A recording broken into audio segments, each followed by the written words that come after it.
이번 시간은 사례 하나 살펴보도록 하겠습니다. 오대양 집단 변사 사건입니다. 이것은 1987년 8월에 발생한 사건인데 대한민국 건국 이래 최대의 집단 변사 사건으로 알려져 있습니다. 경기도 용인에 있는 주식회사 오대양이 있는데 여기는 공예품을 만드는 공장이었습니다. 식당 천장에서 당시 대표로 있던 박순자라는 사람이 있었고요. 이 사람이 바로 이 구원파라는 종교와 관련되어 있는 사람이었고, 주로 가족과 종업원 등 신도 32명이 모두 시체로 발견됐던 사건입니다. 32명 중에는 남자가 4명 있고 여자가 28명이었습니다. 32명 중 17명은 서로 가족 관계가 형성되어 있었던 거고요. 이 사건은 일반인들이 일반적인 상식으로 이해하기 어려운 의문점을 많이 나타냈던 사건이었죠. 이 사건은 대부분 구원파와 관련되어 있는 것으로 알려졌고요. 계속 타살 의혹이 제기되어서 1989년과 91년 두 차례에 걸쳐서 재수사가 이루어졌던 사건입니다. 그렇지만 모두 집단 자살로 결론 내려진 사건이었습니다. 전체적으로 이런 사건과 관련돼 가지고 당시에 이 사건을 지휘했던 분이 이삼재 총경이라는 분인데 은퇴를 하고 이분은 수사연수원에서 많은 강의를 했던 분입니다. 저도 개인적으로 이분하고 친분이 있어가지고 몇 번 만나 뵀었는데 그 사건에 대해서 좀 설명을 해달라고 하면은 그 당시에 있었던 환등기 필름을 가지고 옵니다. 하나하나 그 환등기에 요만한 그 현장 사진들을 다 가지고 와가지고 하나하나 보여주면서 아주 설명을 하고 있습니다. 지금 우리는 그런 내용들을 다 디지털화해서 이렇게 보여주는데 이분 아직도 강의를 요청하면은 자기가 그때 찍었던 사진을 그것을 현상한 것을 슬라이드로 만든 것들을 가지고 와서 이렇게 보여주고 합니다. 이분이 그 당시에 이 집단 변사 사건을 총괄 지휘했던 분이었는데요. 그런 좀 측면에서 좀 살펴보겠습니다. 이분이 가장 중요하게 생각하는 것은 모든 이런 범죄 사건의 답은 바로 현장에 있다라고 하는 것이죠. 전반적인 흐름을 한번 쭉 살펴보겠습니다. 오대양 대표이고 교주였던 박순자가 1984년에 오대양이라는 회사를 설립했는데 이 회사가 공예품을 만드는 제조업체였습니다.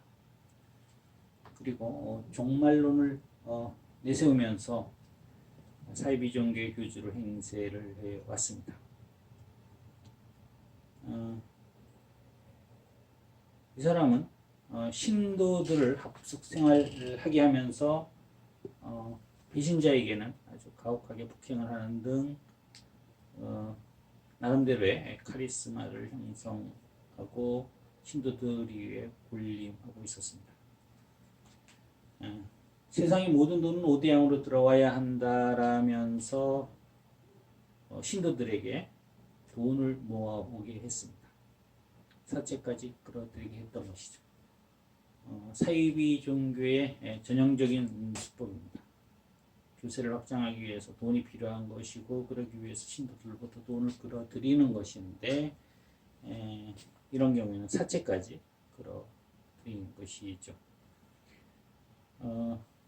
그러다가 1987년 여름 8월 16일이 되어서 여기에 돈을 빌려준 사람이 돈을 받으러 왔습니다. 돈을 받으러 왔다가 직원들에게 집단 폭행을 당하고 감금당해 있다가 돈을 안 받는다는 각서를 쓰고 풀려난 사건들이 발생했습니다.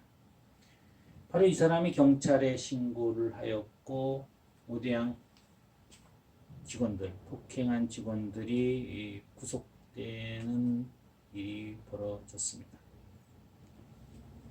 그러면서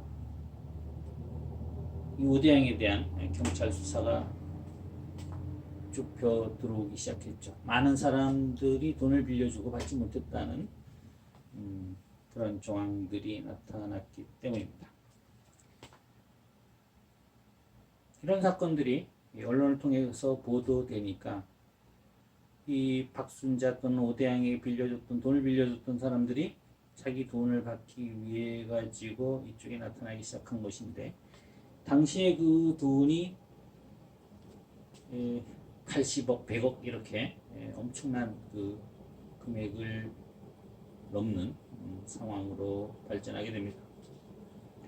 경찰은 이 박순자라는 사람을 쫓기 위해서 계속 추적하고 있었는데 쉽게 소재파악이 되지 않았습니다. 이 당시만 해도 뭐 이런 첨단 스마트폰이나 휴대폰이 없던 시절이었으니까요. 잠적하면은 찾아내기가 어렵지 않은 상황이었습니다. 이 박 씨는 두 아들을 데리고 잠적을 했는데 이 박 씨의 남편이 당시 경기 충남도의 건설국장이었습니다. 상당한 관료로서는 공무원으로서는 위치에 있던 사람이었죠. 그래서 남편도 아들을 데리고 박순자가 잠적했으니까 백방으로 찾아 나섰지만 결국에는 찾지 못했던 상황이었습니다. 그리고 5일이 지난 뒤에 찾았는데 사체로 발견된 것이었죠. 그것이 바로 그 공예품을 만들던 지붕 위에서, 천장 위에서 발견된 것이었습니다. 신도들 중에는 여성이 28명이었는데 그 중에는 상당수 좀 지식인들도 많이 포함되어 있었다고 합니다. 남편을 대학 교수로 둔 부인도 있었고 학교 선생님도 있었고 학벌이 상당히 높은 사람들도 발견되었습니다. 이걸 처음 발견한 사람이 바로 주방 일을 하는 김모 씨였습니다. 이 김모 씨와 몇 명의 여자들이 천장에 있는 이 신도들에게 음식을 해주고 있었습니다. 그 박순자 남편도 충남도청의 건설국장하던 남편도 찾아왔고 또 신도들의 가족도 찾아왔고 또 경찰도 찾아왔고 또 채권자들도 찾아왔고 또 기자들도 찾아왔고 이렇게 많은 사람들이 공장에 찾아왔지만 이 식당에서 주막법을 올려주던 이 종업원은 모른다라고 대답을 했습니다. 이것은 물론 박순자가 시킨 대로 행동한 것이었습니다. 그래서 29일 날 아침에 이 김모 씨가 뭐가 떨어지는 소리가 나서 가보니까 뒤에 있던 사람들에게 물어봤습니다. 무슨 일이 있습니까? 라고 물어보면 평소 같으면 대답을 해야 되는데 아무 대답이 없었던 것이죠. 그래서 자기가 그 천장에 올라가는데 계단도 아니고 그 플라스틱 물통, 커다란 그 플라스틱 물통 높이가 한 1m, 일반 사람한테 가슴 정도 되는 그 물통을 거꾸로 놓고 올라가서 천장에 올라가 보니까 이제 많은 시체들이 있는 것을 보았던 것입니다. 마지막으로 거기서 딱 올라가서 봤는데 남자 얼굴이 보였는데 그 사람이 바로 오대양 공장의 공장장이었었고 그것을 이 김모 여인 이 종업원은 밥을 갖다 주던 종업원은 공장장의 얼굴을 알고 있었기 때문에 이 사건이 세상에 드러나는 그 순간이 되었던 것입니다.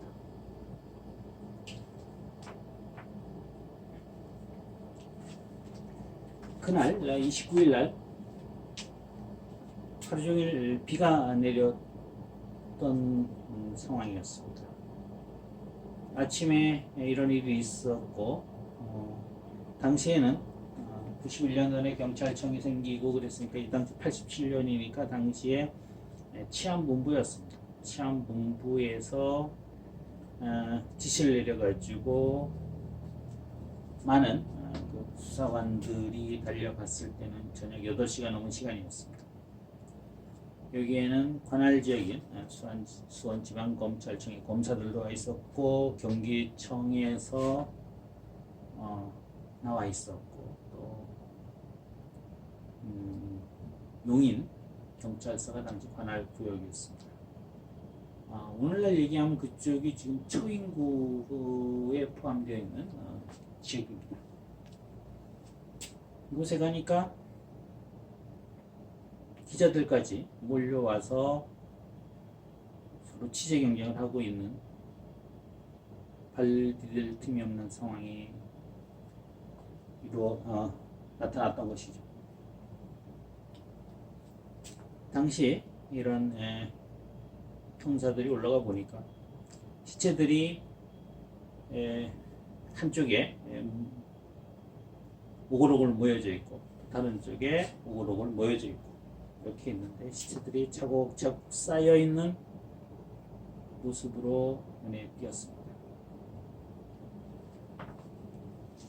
사람들이 한두 구의 시체만 봐도 처음에 보는 사람들은 뭐 두려움도 있고 또 아주 놀라움을 금치 못하는데 아무리 이렇게 수사관이라고 해도 엄청난 경험이 있어서 사체를 보았다고 해도 이렇게 많은 30여 구의 사체를 보고 났을 때의 그 놀라움은 엄청났다고 아주 베테랑 수사관도 하였습니다.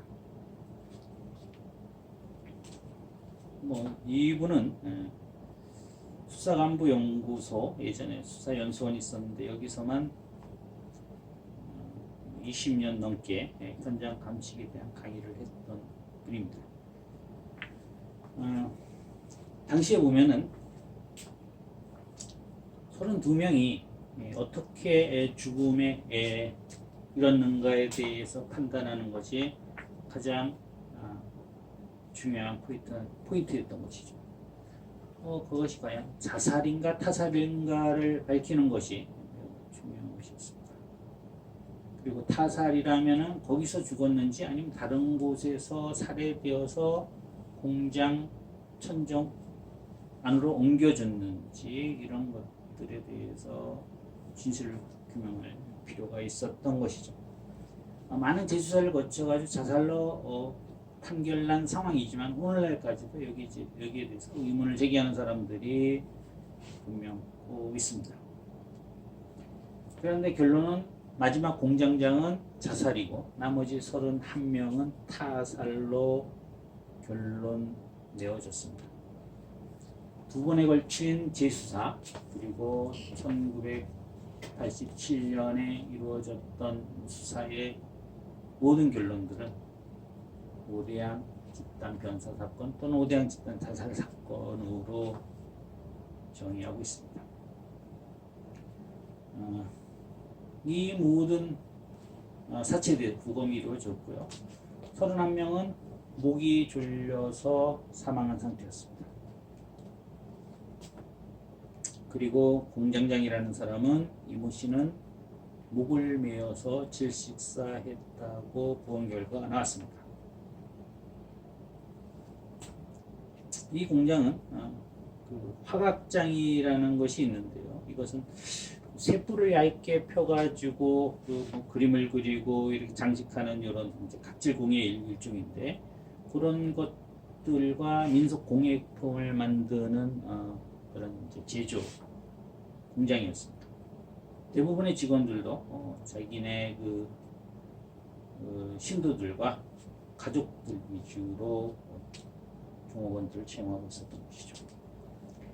1층에는 이렇게 공장이 있었고 식당도 있었고 주방, 휴게실, 샤워실 등이 있었는데 그 위에 이제 지붕 사이에 천정과 지붕 사이에 작은 공간이 있었던 것이죠. 이 공간 속에서 이중삼정으로 시신들이 포개져 있었던 것이었습니다.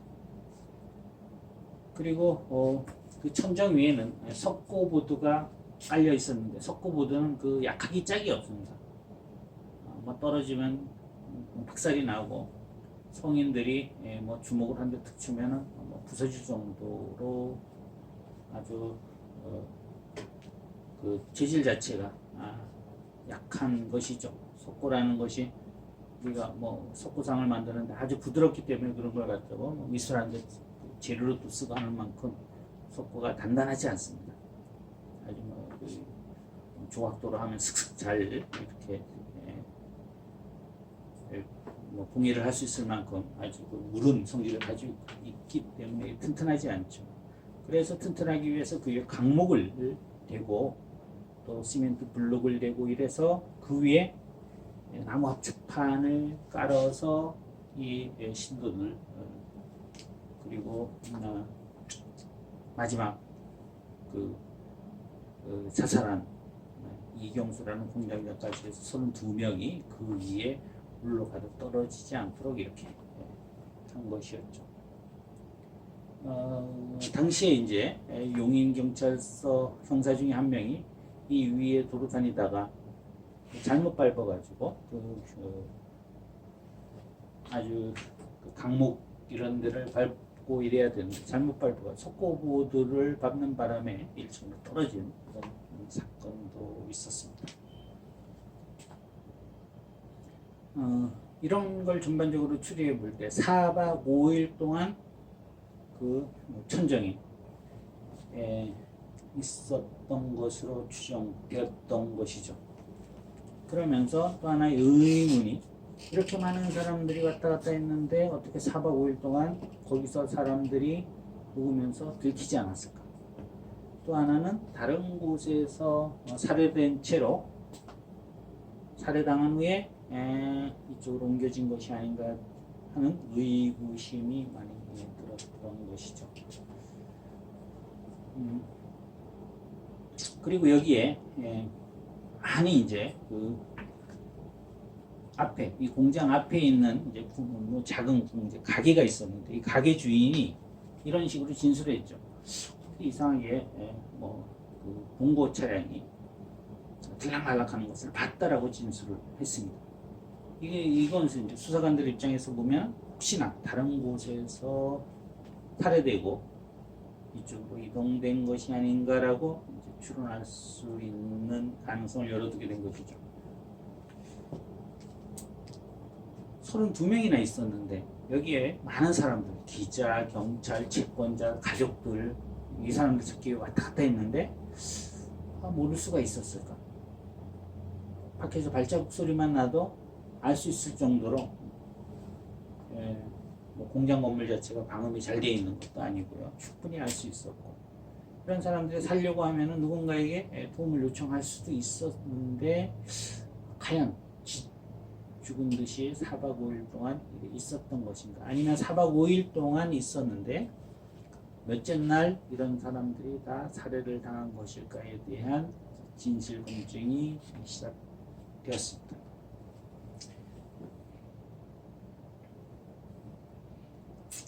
그런데 보니까 이들이 모두 천장 안에서 죽었다는 것이죠. 왜냐하면 그 위에 합판을 깔고 그 위에 담요, 카페트 이런 걸 깔아놨다는 것이죠.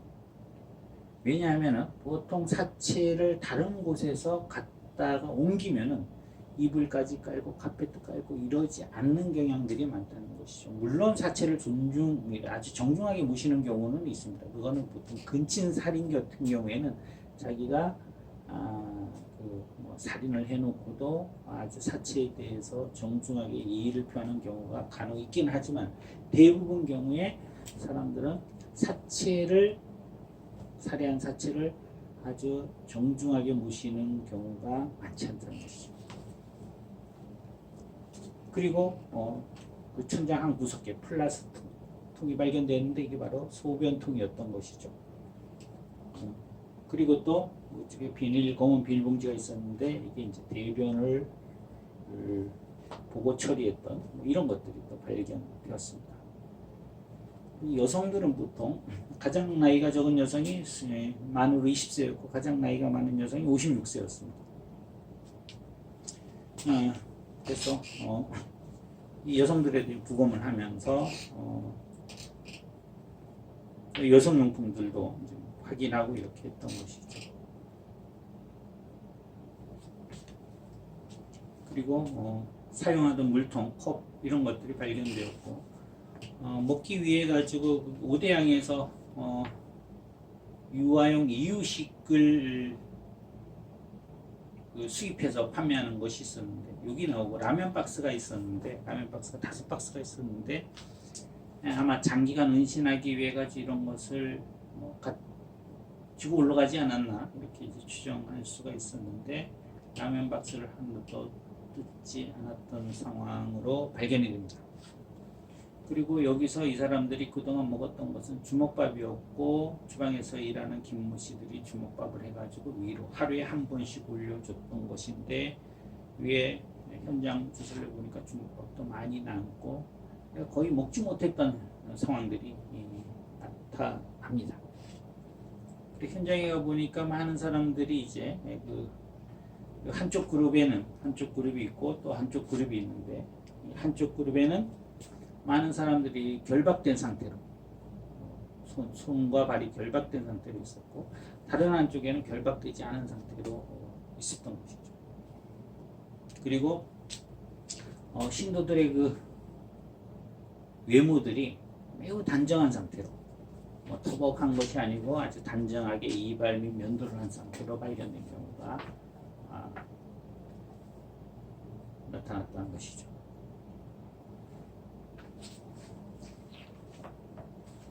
한쪽에는 이 사체가 두 무덤으로 이렇게 나눠졌는데 한쪽에는 천정의 한쪽에는 시체가 19구가 있었고 다른 쪽에는 12구가 있었는데 결국엔 자살한 공장장이 있었던 곳은 12구 쪽에 있었던 것이었습니다.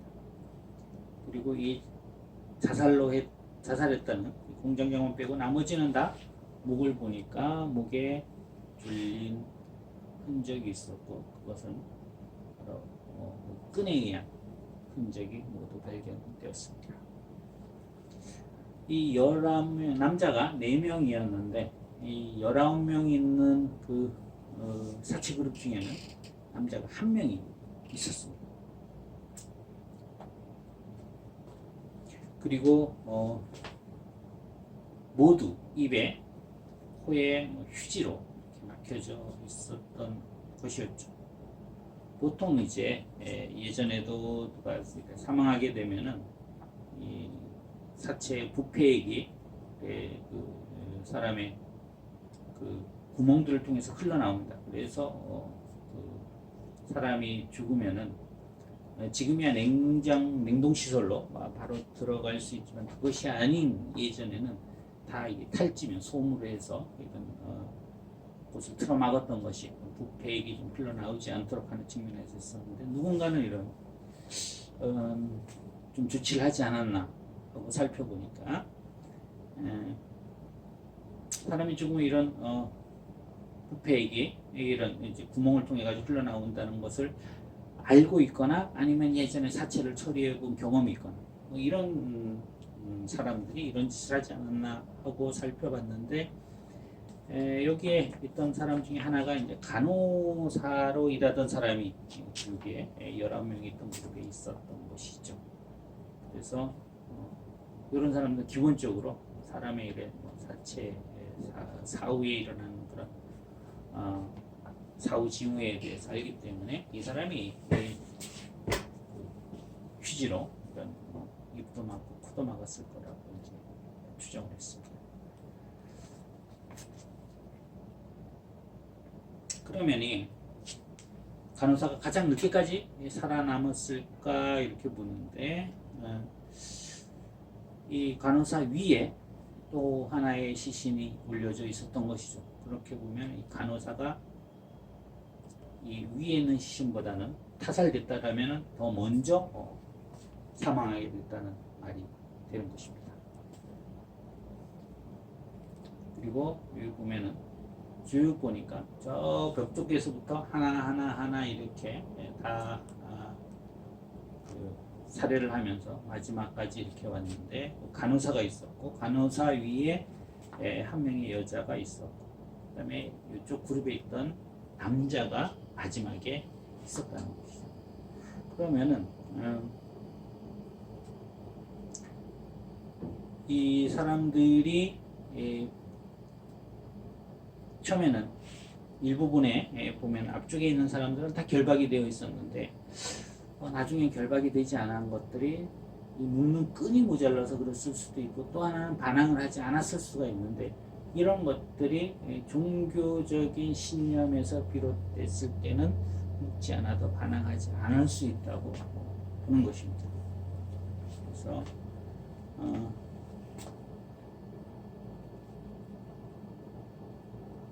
그런 의구심이 남는 거죠. 왜 많은 사람들이 그래 죽어가면서 누구나 다 불안감을 느끼고 하는데 거기에 대해서 다 그냥 수용을 하고 기꺼이 죽음을 맞이했는가에 대한 의문이 끊임없이 남고 있는 것입니다. 그래서 이런 것들을 갖다가 타살인데 기꺼이 죽음을 맞이하는 거죠. 그래서 허용된 타살이니 용인된 타살이 이런 용어를 씁니다. 어떤 이런 사건들이 있었는데요. 이것은 한낮에 온도 8월 하순이었는데 가장 높은 온도가 이어지는 시기였죠.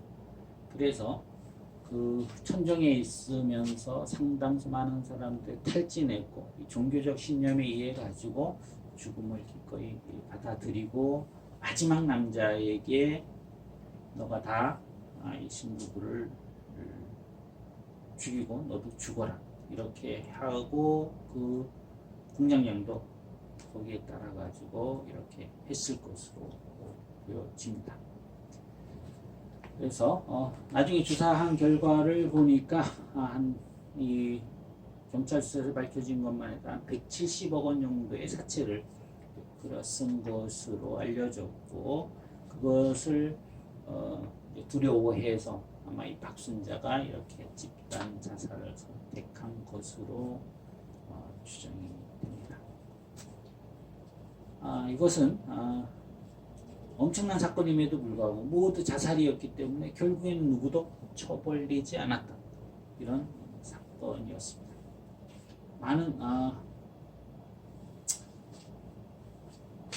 아주 사건 하나하나가 정말 그 현장에서 중요한 사건들 이런 것들이 좀 우리가 살펴볼 시사점들이 있는데 이 정도로 좀 간단하게 마무리하도록 하겠습니다. 오늘 시간 여기까지 하겠습니다.